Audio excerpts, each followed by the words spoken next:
All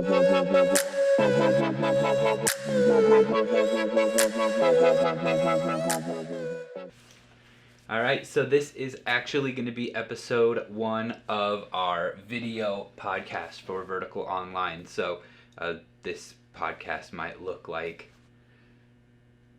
something different all the time. So I'm going to try and get some people to interview every now and then. Some people both within the church and the congregation or just within our local community to talk to about whatever it is that they're kind of experts in or whatever it is that you guys want to hear about. So after you're done watching the video, scroll down and leave a comment of somebody you think it would be cool for me to sit down with, and I can try and make that happen. But today I am joined by Miss Braelynne Sprunger. So first and foremost, she is my wife. Oh yeah. Oh yeah. Other than that, she is the children's director and worship leader here at New Haven UMC, and also a former youth leader for Vertical Student Ministries. So she's got a lot of different things that she brings to the table, a lot of different things that she is kind of an expert in. But before we get into anything like that, I want to do just some fun get to know you questions. All right, shoot. So first one, room, desk, car. All of them are messy. Which one do you clean first? Okay, my room, my desk. My desk.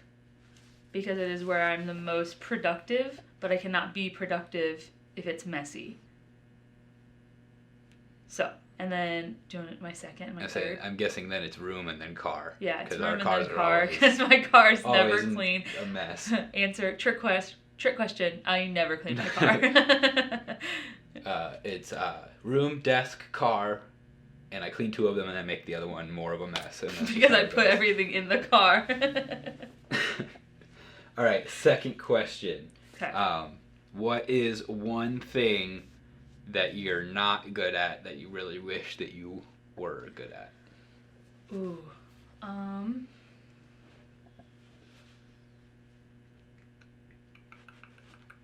I will say playing an instrument. Because I love music, I love singing, and I love the little bits that I can do on instruments. Like on piano, I can play like one-handed chords for some songs, and guitar, I learned all the chords, but I can't figure out how to make strum patterns, and they just never sound good. So it'd be really cool if I could pair my voice and my love for music with actually being able to play an instrument. That would be nice. Hit the road, go on tour, You know. Just the usual. That way I could be like would that make me a double threat? Instrument and vocals? You got the looks too, so it's triple threat. I was going to say I want to be like Cammy Bammy. Yeah, we'll say triple threat. Okay. I feel like I had another question, now I can't think of it, so I'll just have to cut this part. What's your favorite thing about me? What's your favorite thing about me? Well, yeah, that is a good point. You are my wife, and that's not something that any other interviewee will get to claim. So, I'm pretty important.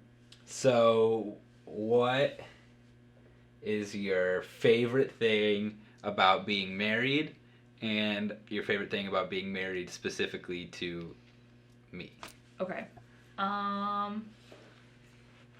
I would say my favorite thing about being married is definitely like, this doesn't sound bad, but let me explain. Like the routine of it. Like, I feel like sometimes when you're dating someone, there's always like a little thing that's like, well, maybe they're not my forever. But being married is like knowing that that person is always going to be there. So knowing that like when you come home from work, they're going to be there. When you need help with something, they're going to be there. So like that comfortability of like, I don't know, I guess a better way of putting it is like, you know someone's going to be there to fall back on. I would say my favorite thing about being married to you is definitely that you are my best friend. So having a built-in best friend is the most fun thing that anyone could ask for in a marriage. Kids, marry your best friend. You'll not regret it. You make me laugh, but you are also super supportive, like every good best friend is. So, yeah. You make me laugh too. You're pretty funny. I try. Yeah, I guess we can move into just some of these things. So, before we get into what you do now, I said you are a former youth leader. So, looking back on the years that you spent as a volunteer with Vertical, or I guess kind of paid staff because you with Club 56, whatever the case. It's kind of a mess. I'm still not even sure what all happened. But in that time that you were actually like doing stuff with the youth group, what is your favorite memory of your whole time with the youth? I think that's easy. It was the Super Bowl party. Not this year. I think last year. And we were sitting in front of the TV and like all the lights were off and stuff, and like the game was going, but I don't think anyone actually cared about the game. And a bunch of the kids and myself were all kind of like sitting on the 56 bean bags down in front of the TV. It was like Carly, Andrea, Toby, Jared, like the core upperclassmen group. And we were literally just joking and having a good time. Like we were using Snapchat and making like stickers of each other's faces, I remember that. which were super fun. Literally like 10 inside jokes were formed that night between me and some of the kids, and I think that was one of my favorite times. Is the birth of the Jesus loving ladies. Yeah, that was the birth of the Jesus loving ladies, and it was just a super fun, super laid back, like non-structured time where we just got to hang out. Right. And that was the first time that I'd had some real conversations with some of them, and they're pretty cool kids, I guess. Sometimes. I think looking back, because there was no injuries or anything, it's okay, but I think still one of my favorite youth memories is Carly falling down the stairs. On the mission trip. Who put water on the Who put water on the because I was right behind her, so I just saw her like shoot away from me down the steps, and I was just like... I was in the gymnasium on the other side of the room, and I just heard it. I heard the, who put water on the... Oh, man. Carly, if you're watching, we heart you deeply. So what's one thing that you learned from being in the youth program? Like, one lesson that you learned?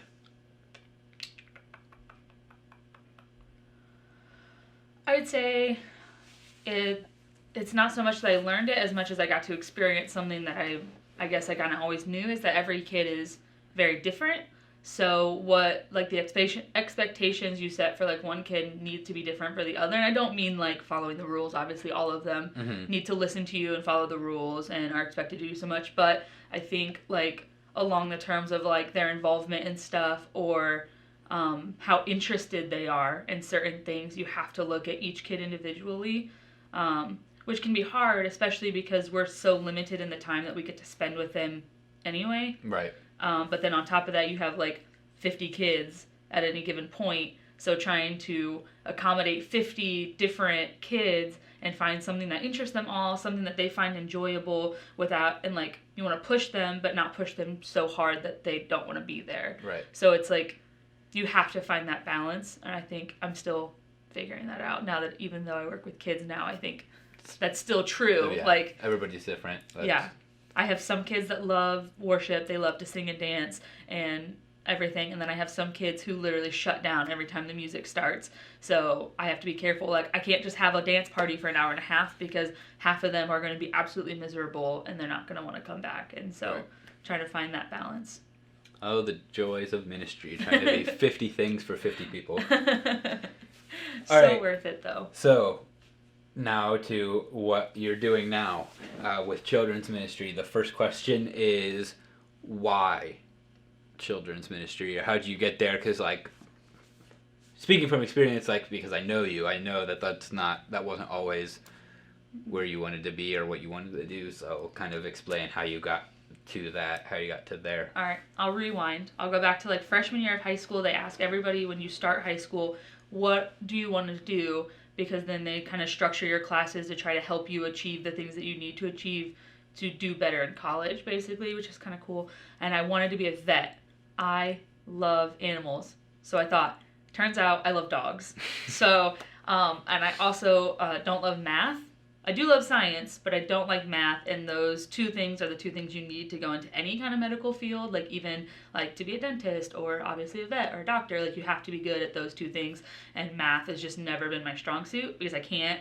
It doesn't entertain me, so it doesn't keep my focus. Right. So then I changed, and I was like, well, what else do I love? And I met with my counselor, and she was like, I want you to write down things that you're interested in and stuff, and she plugged all of that stuff into like a calculator thing that they have that helps you kind of take what you love and points you in the direction of career fields that'll like Connected with connect with yeah. those things. And a lot of mine came up with children. It was like a daycare person, preschool person, teacher, that kind of stuff. And I was like, wow, being a teacher, I never thought of that. Like, that sounds really cool, having my own classroom and things like that. So I decided that I was actually going to look at education. But then I couldn't decide if I wanted, like, older kids or younger kids, because I really do love both. And then as time went on, I came here, and I got really involved in NHUMC. And at the time, Amy was the children's director. And I was like, oh, that's kind of a cool job. That seems really neat. And so I helped her out with stuff that I could. Like I came to Trunk or Treat and I helped with VBS, did dance, and I helped, or drama. When you're youth, you do one of the two. Right. And I did Easter Fest, and pretty much anything that she needed help with, I tried to involve myself in so that I could be around kids. And I found that those things are really like where I'm the happiest. But I wanted to test the waters. So I worked at a daycare for a little bit, and while I loved that, I don't necessarily love the routine of that, feeling like you're just repeating the same day kind of over and over and over again. Even though I loved my kids, and when I did leave, it was really hard. I found that like the classroom setting is not where I wanted to pour into kids. And I have like social anxiety and stuff. So like being in front of kids that are like looking at you every day, all day long was just so much for me. So really like getting to a place where the kids are my focus and everything, but I'm not with them all day, every single day was really where my strengths were. And then as I was going throughout high school and college, my spiritual relationship with Jesus just like grew and grew and grew and grew. And then I was like, it's got to be it. I got to tell kids about Jesus because he's so awesome. And I didn't go to church when I was a kid, so I didn't get that opportunity. So it's kind of, that's it. Yeah, that's what got me here. A lot of little things here and there that have fed into like one ultimate goal. So I guess walk us through like what, obviously, no, you just kind of talked about how the routine's not the same all the time, but walk us through kind of what a basic day looks like as a children's director. Okay. It really depends. So I'll do quick, like some different days. A lot of what I do is behind the scenes. I'm either planning for one of the huge events that we hold here, like Trunk or Treat, VBS, Easter Fest, those types of things, or I'm preparing for Wednesday night at Fuel or Sunday morning for Sunday Safari. So it just depends on the day. So like on a given Monday, that's where I get a lot of like my office work, behind the scenes stuff done. That's where I do like some we call them admin stuff that Chuck requires of us, like weekly reports, things like that. If there's anything I want to order for an upcoming event, that's when I order it. I send out emails on those days, and that's when I like communicate with other people if I'm working with someone on something. So, for example, I was planning Easter Fest, so on a Monday I focused on my photographers for Easter Fest, and so I was sending out text messages and emails to figure out what photographers wanted to help me and where I could plug each of them in, and then kind of talking to them about how to make their jobs easier or how to make my job easier after the photos are taken, that kind of stuff. So that's just an example. Tuesdays are meetings. We have worship planning in the morning, staff meeting. Worship planning doesn't actually go with the children's part of my job, so I won't talk about that right now. And then we have staff meeting where we all kind of get together, everyone that like works here minus the preschool teachers. Mallory comes because she's the director, but that's it for the preschool one, and then everybody else. So Mr. Kent and Chuck and Amy and Tina, who does music, myself, and you, right? That's everybody? And Christy. And our office coordinator. And Kristen when she can. When she Skypes in, yes. When she Skypes in. Which I love. And we just like update each other on kind of what we're doing. So like if I have questions for somebody, or if I just want people to kind of know like the general direction I'm taking with stuff, that's kind of when I let everybody know. Because you wouldn't think like, oh, your office coordinator cares what you're doing. Well, she's in charge of the finances, so she kind of cares how much money I'm spending, you know. And Mr. Kent, like, he's the facilities coordinator. What does he care? Well, he cares because he loves kids. So fun fact, Mr. Kent loves kids. But also, he's the one that sets up tables for me and puts out things that I need. He clears rooms if I need them emptied, like that kind of stuff. So, like Mallory works with the preschool kids, so she's a lot of like my advertising for events and stuff like that. So I really do need everybody's input on stuff. Wednesdays, all preparation for Fuel. I am putting together my lessons, stitching together videos, putting worship videos together, and deciding what songs I even want to do. And I come up with a craft for them because I love crafts. So we put together a craft on Wednesdays. That's really, it sounds like not that much, but it takes forever. That's most of my Wednesday right there. I can be a the lesson testament alone, to that. Is yeah, putting together the lesson alone is exhausting. And then if I have any free time, I do some admin stuff like I would do on a Monday, any of that behind the scenes stuff, that planning, the ordering, that kind of stuff. And then I'm off Thursdays and Fridays and Saturdays. So then I come back Sundays, and that is Sunday Safari. So I spend most of the early part of the morning with my kids, and then the later parts of the morning in the sanctuary doing worship stuff, which I'm assuming you're going to ask me about worship stuff. So I'll save that. Not really detail wise. I mean, you can kind of tell us the process, shifting gears to more of a worship side of it. The process of putting together like the worship service, as far as why you make certain decisions or how you go about that. I'll try not to like drag this out because it can get pretty detailed. For the most part, so Pastor Chuck, puts together his messages pretty far in advance. He's really good about being organized. Well, in that fact, he's not always the most organized, but he's organized like that. He works ahead. He's gotta watch this. I know. I don't want to lie to them, though. I'm like, yeah, he's so organized. But, so he puts the messages in kind of weeks ahead. So Kristen Gibson, you guys know her because she helps with youth. She's actually like my worship assistant or whatever, so she helps me out.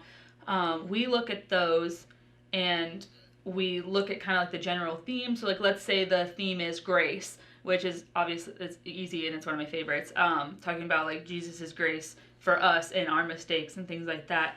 So we look at that, and we immediately start to look for songs that will point people in the direction that Chuck's message is going to go, so that their hearts and their minds are kind of focused in the right place, if that makes sense. So like, I'm not going to go up there if we're talking about grace and I don't know how to explain it. Better example, if we're talking about Jesus' crucifixion, I'm not going to go up there and talk about how joyous everything is, because that's not really what the focus is. The focus is on the death, which is more somber and more like reflective, and more of like us reflecting on our mistakes and how we caused that. I'm not going to go up there and be like, oh, we're so great because Jesus loves us. Like, right. That would be talking about the resurrection. I would be more like uplifted because Jesus did that for us. So we look at that. And then we have like a general structure for 11:11.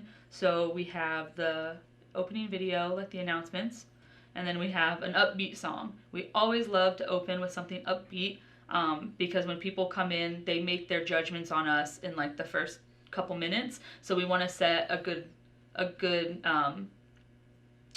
what's the word I'm looking for? Tone. Atmosphere. Tone. That's a good one. And then we move into like a medium song, because we're kind of working them down to like a worshipful place. So we pick like a medium song, like Forever Rain. Like that's a really good Broken Vessels, like ones that are a little slower, but they have some build to them. Who You Say I Am is another good one. And then we lead into a prayer, what we call a prayer song, which is a super worshipful song. By this point, we're really hoping that people's hearts are kind of open and they're kind of just like feeling the music and the Holy Spirit and that kind of stuff.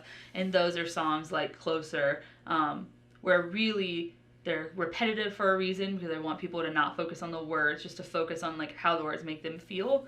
And then I pray and we lead into the message. And then the song after the message is the one that Kristen and I put the most effort into because that is always a response to the By message. that point, we've heard the message and kind of got the idea of exactly. it, so we can connect the... So, like, if the song before the message doesn't necessarily tie to the message, it's okay because no one's heard the message. They're just kind of worshiping. Mm-hmm. If it can tie to the message, great. That's awesome because it's easier to talk through that. But if it doesn't, that's okay too because it's still worship. But at the end of the message, I really like it to kind of hit home and kind of put like a pretty bow on the message, the service, and tie it all together. And it's kind of like the firework finale. Yeah. So, and I like those ones to be upbeat if, like, Chuck likes to close on a high note. So having upbeat ones is, like, my favorite. But there have been times where we've kind of closed on more of, like, a reflection. And so that's pretty much it. And then once we pick the songs, like, so those are, like, based off the songs that we already have. To add new songs to it, Kristen and I look at basically what's popular out there, what's modern, since it's the modern service. We tend to stick to big church bands, but that's just because that's what everybody's into right now. We do have some radio stuff, but then big church bands, their music is designed to be worship, where radio songs are designed to be heard on the radio, not... They're harder to replicate in service. Right. The radio songs are. So once we find a song that we like, I send the songs out to my band, and I give them a few weeks to kind of look over it. My flautist, she writes her own parts, so I want to give her time to do so. And then, like, if Jared has an electric guitar line or something, I want them to have time to really learn the song before we do it. Mm-hmm. And then after a couple weeks of just having them they've had their hands on it for a little bit, I'll bring it in on a Wednesday night at practice. And we'll kind of do like a rough run through, and then we'll run through it every Wednesday after our normal songs for the week until it's perfect, and then we'll throw it in for a Sunday morning. And we'll do it 2 weeks in a row so that people learn it. All right. So, sticking along the veins of worship, there's just a couple rapid-fire worship questions for you. First one, best worship song out right now. Like, currently, your favorite worship song, or like what's out right now? I think my favorite worship song is still Reckless Love. That has been my favorite song since before it even hit the radio. Like the weekend that Bethel introduced it at their church, I saw it on YouTube in like a suggested playlist, and I have been listening to the Stephanie Gretzinger version of it like multiple times a week since then. I just think it is written beautifully. That Corey Asbury did such a nice job, and the words are so powerful, and it's just, it gets me. Like, it just, like, it hits my heart, and I'm just like, And Stephanie Gretzinger is yes. She nails it. Follow-up question, who's your favorite worship leader? Stephanie Gretzinger. Boom. My favorite worship leader is Braelynne Sprung. Oh. So, following up on that, best worship song ever. Ever? You can double dip and say Reckless Love if that's what you're thinking. I don't know. There's some pretty good throwbacks that I can think of.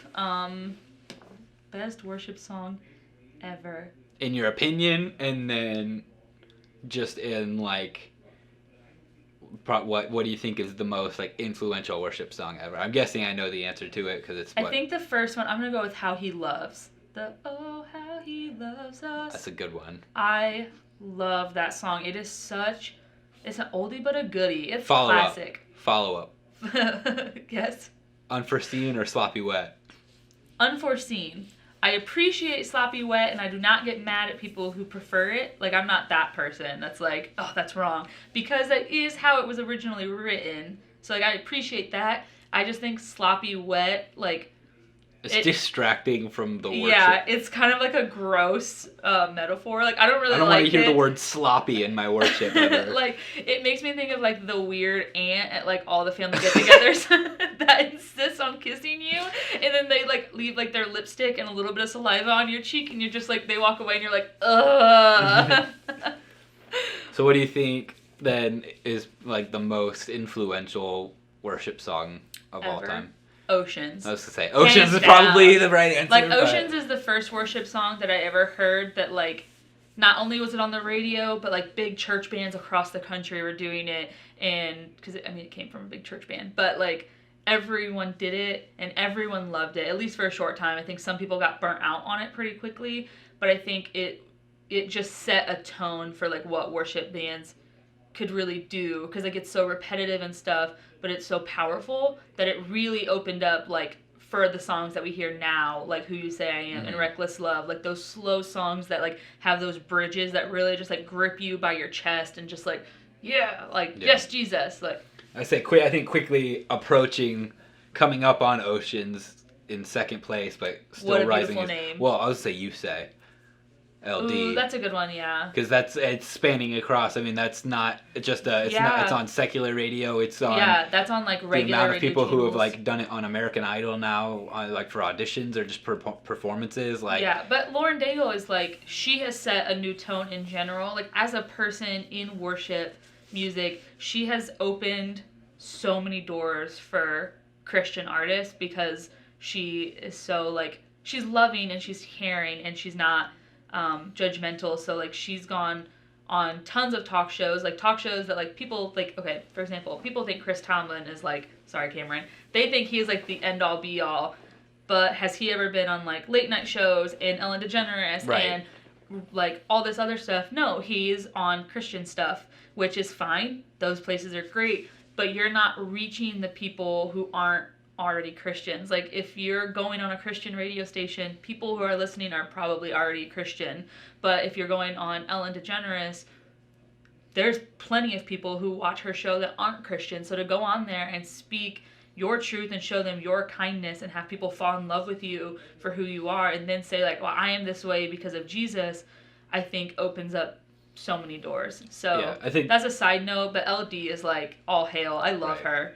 So I think that's where the more valuable Christian music is. The stuff, it's not you listen to like contemporary Christian radio and you get the sense that like all of these songs were written by Christians for Christians. Yeah. But the music that always like I latch onto is the stuff that's like is written kind of with the music in mind or even more so with non-Christians in mind to deliver that message. That's why I gravitate towards Christian hip hop like Lecrae and Andy Mineo, like these guys who are like making rap music, which you look 10 years ago people would have said that doesn't belong in the church, but now like then you see like any large gathering of Christians, you're probably going to see some 116 merch because they're just and I think the other cool thing about a lot of like 116 people is that they're not coming from these perfect backgrounds and they're very open about it. Like I feel like a lot of Christian like singers and songwriters that you see on like the radio are like, oh, I grew up in the church and I've always loved Jesus, and like that's great. Like lucky you that you grew up with the ability to get to know Jesus that way. Like that's awesome. But not everybody did, and some people made a lot of mistakes along the way. Right. But those people still deserve Jesus just as much as anybody else. And I think by the 116 people stepping up and saying like, hey, look at me, like here's the things that I've done in the past and I'm not proud of them, but hey, that's where grace comes in and now I have Jesus. And I just think that that's something that you only really get from them, right? Which is pretty cool. All right, well, we got to wrap up pretty quick, but I want to throw some rapid fire would you rather questions at you because we got to end on something fun. So all right, first one, would you rather eat 3 live earthworms or a peanut butter and tuna sandwich? Peanut butter and tuna sandwich, hands down. Love peanut butter, love tuna. Put it together. My dad used to make peanut butter and bologna sandwiches, and I've had those before, so I feel like peanut butter and tuna is probably not that different. So I'm not gonna eat worms. That's no. Right, would you rather be a clumsy ninja or a wizard with amnesia? So both you have super cool talents that you really can't use. A wizard with amnesia, because that's basically just me but with wizard powers. I just forgot I had them. Maybe one day I'll just like making toast and like whoa. I am literally the most forgetful person as it is already. Plus the other one sounds dangerous. Like I feel like a clumsy ninja, I'm probably gonna die. Oops, I tripped and I killed me and my friends. Yeah. All right, would you rather have 2 long yellow front teeth like a beaver or no teeth at all? No teeth at all, man. No teeth. He's going Yeah, around. You can hide that. You can't hide big, ugly, gangly teeth, but You no can't teeth. eat- Plus, hey, dentures. I guess that wasn't a provision put in there. I was gonna say you can't eat steak with gum. Sure can't suck on it though, I guess. Gross. Would you rather eat everything with chopsticks or everything with your bare hands?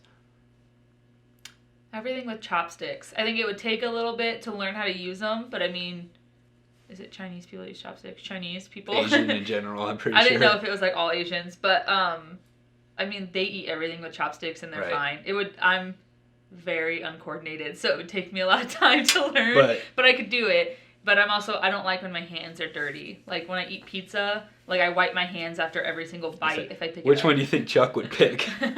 Chopsticks. He's not going to touch anything. All right, let's find one more good one.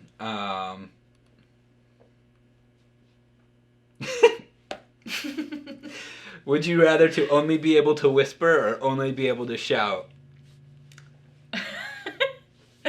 Only be able to whisper would be so much more fun. Can you imagine me leading worship but only be able to whisper? Leading worship but only being able to shout. You're like, well, I guess we're a metal band now. I feel like I already shout though. So I mean, whisper would give me a challenge. You have to compete with this volume always. So That's true. all right, well, I think that's a good one to end on. So this has been episode 1 of the Vertical Online video podcast with Miss Braelynne. So we want to say thank you to Miss Braelynne for joining us. Like I said, scroll down, leave a comment on other people that you think would be cool to see me sit down with and just hear more about what they have going on and the way that they work and do the things that they're involved with. So go ahead and leave a comment of some people, and then just keep coming back to YouTube and seeing the other stuff that we're putting out. So thanks for tuning in.